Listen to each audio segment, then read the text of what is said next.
வணக்கம். All India radio Chennai.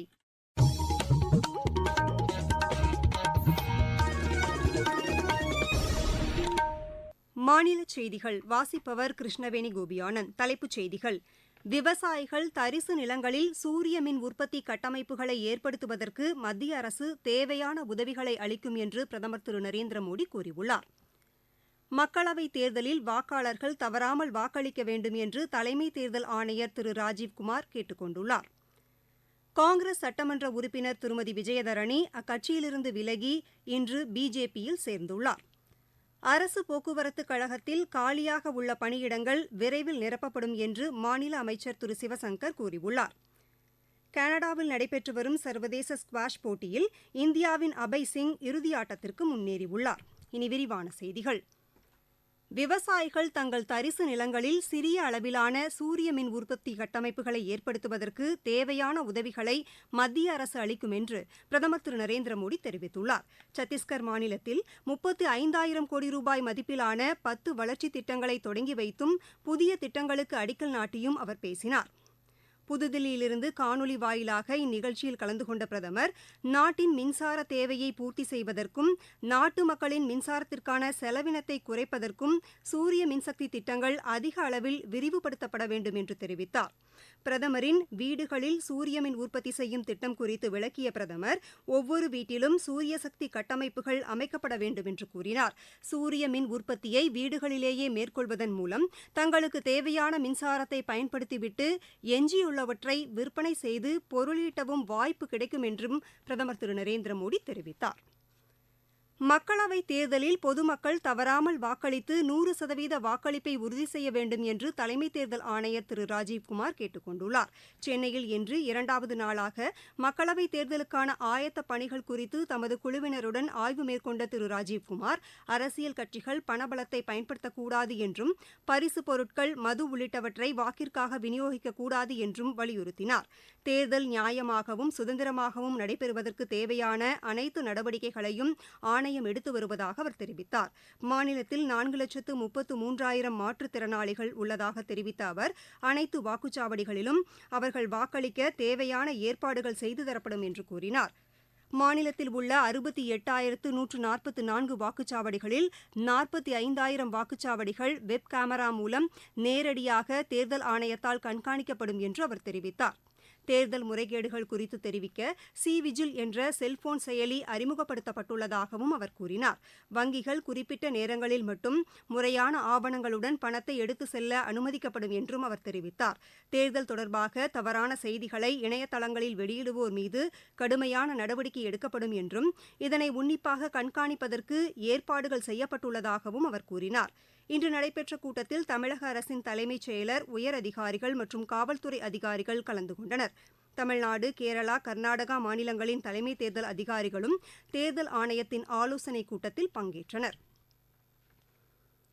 Congress சட்டமன்ற உறுப்பினர் திருமதி விஜயதரணி பிஜேபியில் இணைந்துள்ளார். புதுதில்லியில் இன்று பிஜேபி தலைமையகத்தில் மத்திய இணையமைச்சர் டாக்டர் எல் முருகன், தமிழக பிஜேபி பொறுப்பாளர் திரு அரவிந்த் மேனன் ஆகியோர் முன்னிலையில் திருமதி விஜயதரணி தம்மை பிஜேபியில் இணைத்துக் கொண்டார். மத்திய அரசின் திட்டங்களால் தாம் பெரிதும் ஈர்க்கப்பட்டதாகவும், தமிழகத்தில் மத்திய அரசின் திட்டங்களை செயல்படுத்துவதில் ஆளும் திமுக மற்றும் அக்கூட்டணியில் இடம்பெற்றுள்ள காங்கிரஸ் ஆர்வம் காட்டவில்லை என்றும் தெரிவித்தார். பிஜேபியில் மகளிரை முன்னிலைப்படுத்தி பெரிய அளவில் சாதனைகள் நடைபெற்று வருவதாக திருமதி விஜயதரணி கூறினார். அப்போது பேசிய மத்திய இணையமைச்சர் டாக்டர் எல் முருகன், பிரதமர் திரு நரேந்திரமோடியின் கைகளுக்கு வலு சேர்க்கும் வகையில் பல்வேறு கட்சிகளைச் சேர்ந்தவர்களும் பிஜேபியில் இணைந்து வருவதாக தெரிவித்தார். திருமதி விஜயதரணி முன்னதாக காங்கிரஸ் கட்சியின் அடிப்படை உறுப்பினர் உட்பட அனைத்து பொறுப்புகளில் இருந்தும் தாம் விலகுவதாக கட்சியின் தலைவர் திரு மல்லிகார்ஜுன கார்கேவுக்கு கடிதம் அனுப்பியுள்ளார். அவர் கன்னியாகுமரி மாவட்டத்திற்கு உட்பட்ட விளவங்காடு சட்டப்பேரவை தொகுதியில் காங்கிரஸ் சார்பில் உறுப்பினராக தேர்ந்தெடுக்கப்பட்டார் என்பது குறிப்பிடத்தக்கது. நீங்கள் கேட்டுக்கொண்டிருப்பது ஆல் இண்டியா ரேடியோவின் மாநில செய்தி அறிக்கை. மக்களவைத் தேர்தல் 2024 சென்னை அகில இந்திய வானொலியின் மாநில செய்திப் பிரிவு வழங்கும் மக்களவைத் தொகுதிகள் குறித்த கண்ணோட்டம். மக்களவைத் தொகுதிகள் குறித்த விவரங்களை முழுமையாக வழங்கும் இந்த நிகழ்ச்சி இரவு மணி 8:05 முதல் 8:20 வரை நாள்தோறும் இதே அலைவரிசையில் ஒலிபரப்பாகிறது. உங்கள் தொகுதி குறித்த விவரங்களை அறிந்து கொள்ள உதவும் இந்த நிகழ்ச்சியை கேட்க தவறாதீர்கள். பிரதமர் திரு நரேந்திர மோடி மக்களிடையே மனம் திறந்து பேசும் மன் கி பாத் நிகழ்ச்சி அகில இந்திய வானொலியில் நாளை காலை 11 மணிக்கு ஒலிபரப்பாகிறது. நாட்டில் உள்ள அனைத்து வானொலி நிலையங்களும் இதனை அஞ்சல் செய்யும். பிரதமர் உரை முடிந்தவுடன் அதன் தமிழாக்கத்தை சென்னை அகில இந்திய வானொலி ஒலிபரப்புகிறது. இது இரவு 8 மணிக்கு மறு ஒலிபரப்பும் செய்யப்படுகிறது. தமிழகம் மற்றும் புதுச்சேரியில் உள்ள அனைத்து வானொலி நிலையங்களும் இதனை அஞ்சல் செய்யும்.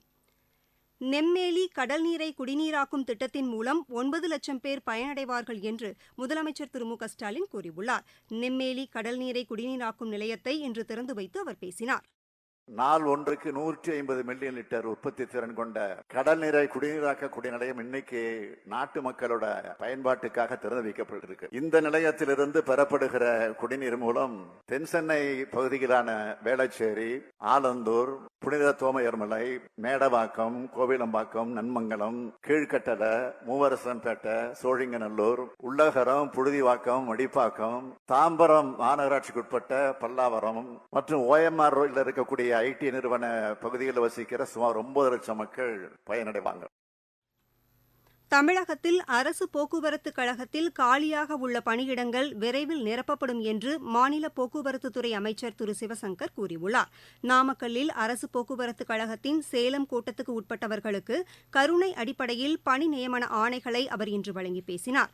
10 முதல் 15 ஆண்டுகள் விபத்து இல்லாமல் பணிபுரிந்த ஓட்டுநர்களுக்கும் அமைச்சர் ஊக்கப்பரிசுகளை வழங்கி கௌரவித்தார். மலை பிரதேசங்களில் மகளிருக்கு கட்டணமில்லா பேருந்து சேவை தொடங்கப்பட உள்ளதாகவும் நாளை உதகையில் இந்த சேவை தொடங்கப்பட்டு படிப்படியாக விரிவுபடுத்தப்படும் என்றும் கூறினார். போக்குவரத்து கழகத்துக்கு 500 மின்சார பேருந்துகள் கொள்முதல் செய்யப்படும் என்றும் அதில் 100 பேருந்துகள் சென்னை மாநகரில் இயக்கப்பட உள்ளதாகவும் அமைச்சர் திரு சிவசங்கர் தெரிவித்தார். தமிழக முன்னாள் முதலமைச்சர் ஜெயலலிதாவின் பிறந்த தினம் இன்று கொண்டாடப்பட்டது. இந்நாளையொட்டி அஇஅதிமுக பொதுச் செயலாளர் திரு எடப்பாடி பழனிசாமி அக்கட்சியின் தலைமை அலுவலகத்தில் உள்ள ஜெயலலிதாவின் திருவுருவ சிலைக்கு மாலை அணிவித்து மரியாதை செலுத்தினார். அக்கட்சியின் மூத்த நிர்வாகிகள் இதில் பங்கேற்றனர். மாநிலம் முழுவதும் அஇஅதிமுகவினர் ஜெயலலிதாவின் உருவப்படத்திற்கு மலர்தூவி மரியாதை செலுத்தினர். இந்நாளையொட்டி மத்திய இணையமைச்சர் திரு எல் முருகன் விடுத்துள்ள செய்தியில் தமிழகத்தின் நலனுக்காகவும் ஏழை மக்களின் கல்விக்காகவும் எண்ணற்ற திட்டங்களை செயல்படுத்திய ஜெயலலிதாவின் புகழ் என்றென்றும் நிலைத்து நிற்கும் என்று குறிப்பிட்டுள்ளார். தமிழக அரசின் சார்பில் சென்னை காமராஜர் சாலையில் உள்ள தமிழ்நாடு உயர்கல்வி மன்ற வளாகத்தில் உள்ள ஜெயலலிதாவின் திருவுருவ சிலைக்கு அருகே வைக்கப்பட்டிருந்த உருவப்படத்திற்கு செய்தித்துறை செயலர் திரு சுப்பிரமணியன் மலர்தூவி மரியாதை செலுத்தினார். மாவட்டச் செய்திகள். திண்டுக்கல் மாவட்டம் ஒட்டஞ்சத்திரத்தில் 12 கோடி ரூபாய் மதிப்பிலான திட்டப் பணிகளுக்கு மாநில அமைச்சர் திரு சக்கரபாணி இன்று அடிக்கல் நாட்டினார். கோவை மாநகர காவல்துறை சார்பில் மத்திய தொழில் பாதுகாப்பு படையினருக்கு சாலை பாதுகாப்பு, போக்குவரத்து விதிகள் மற்றும் பாதுகாப்பான பயணம் குறித்த விழிப்புணர்வு கருத்தரங்கம் இன்று நடைபெற்றது. கிருஷ்ணகிரி மாவட்டத்தில் வனப்பகுதிக்கு தீ வைப்போர் மீது கடுமையான குற்ற நடவடிக்கை எடுக்கப்படும் என்று மாவட்ட வன அலுவலர் கார்த்தியாயினி தெரிவித்துள்ளார். காஞ்சிபுரத்தில் தேசிய அறிவியல் தினத்தை முன்னிட்டு தனியார் பள்ளியில் அறிவியல் மற்றும் தமிழர் பண்பாடு குறித்த கண்காட்சி இன்று நடைபெற்றது. விருதுநகர் மாவட்டம் சாத்தூர் அருகே பட்டாசு ஆலையில் நேரிட்ட வெடி விபத்தில் ஒருவர் உயிரிழந்தார். தஞ்சாவூர் மாவட்டம் கும்பகோணம் மகாமக குளத்தில் மாசி மக திருவிழாவின் முக்கிய நிகழ்வான தீர்த்தவாரி நிகழ்ச்சி இன்று நடைபெற்றது. விளையாட்டுச் செய்திகள். கனடாவில் நடைபெற்று வரும் சர்வதேச ஸ்குவாஷ் போட்டியில் இந்தியாவின் அபய் சிங் இறுதியாட்டத்திற்கு முன்னேறியுள்ளார். ஆடவர் ஒற்றையர் பிரிவு அரையிறுதி ஆட்டத்தில் அவர் 11-5, 6-11, 11-7, 11-6 என்ற செட் கணக்கில் எகிப்தின் அப்தல் ரஹ்மான் அப்தல் காலேக்கை வென்றார். இங்கிலாந்துக்கு எதிரான 4வது டெஸ்ட் கிரிக்கெட் போட்டியின் 2ஆம் நாளான இன்று ஆட்டநேர இறுதியில் இந்தியா முதல் இன்னிங்ஸில் 7 விக்கெட் இழப்பிற்கு 219 ரன் எடுத்துள்ளது. ராஞ்சியில் நடைபெற்று வரும் இப்போட்டியில் குல்தீப் 17 ரன்னுடனும் துருவ் 30 ரன்னுடனும் களத்தில் உள்ளனர். இங்கிலாந்து முதல் இன்னிங்ஸில் 353 ரன் எடுத்துள்ளது. மீண்டும் தலைப்புச் செய்திகள். விவசாயிகள் தரிசு நிலங்களில் சூரிய மின் உற்பத்தி கட்டமைப்புகளை ஏற்படுத்துவதற்கு மத்திய அரசு தேவையான உதவிகளை அளிக்கும் என்று பிரதமர் திரு நரேந்திர மோடி கூறியுள்ளார். மக்களவைத் தேர்தலில் வாக்காளர்கள் தவறாமல் வாக்களிக்க வேண்டும் என்று தலைமை தேர்தல் ஆணையர் திரு ராஜீவ்குமார் கேட்டுக் கொண்டுள்ளார். காங்கிரஸ் சட்டமன்ற உறுப்பினர் திருமதி விஜயதரணி அக்கட்சியிலிருந்து விலகி இன்று பிஜேபியில் சேர்ந்துள்ளார்.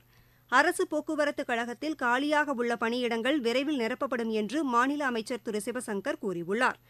கனடாவில் நடைபெற்று வரும் சர்வதேச ஸ்குவாஷ் போட்டியில் இந்தியாவின் அபய் சிங் இறுதியாட்டத்திற்கு முன்னேறியுள்ளார். இத்துடன் இந்த செய்தியறிக்கை நிறைவடைந்தது.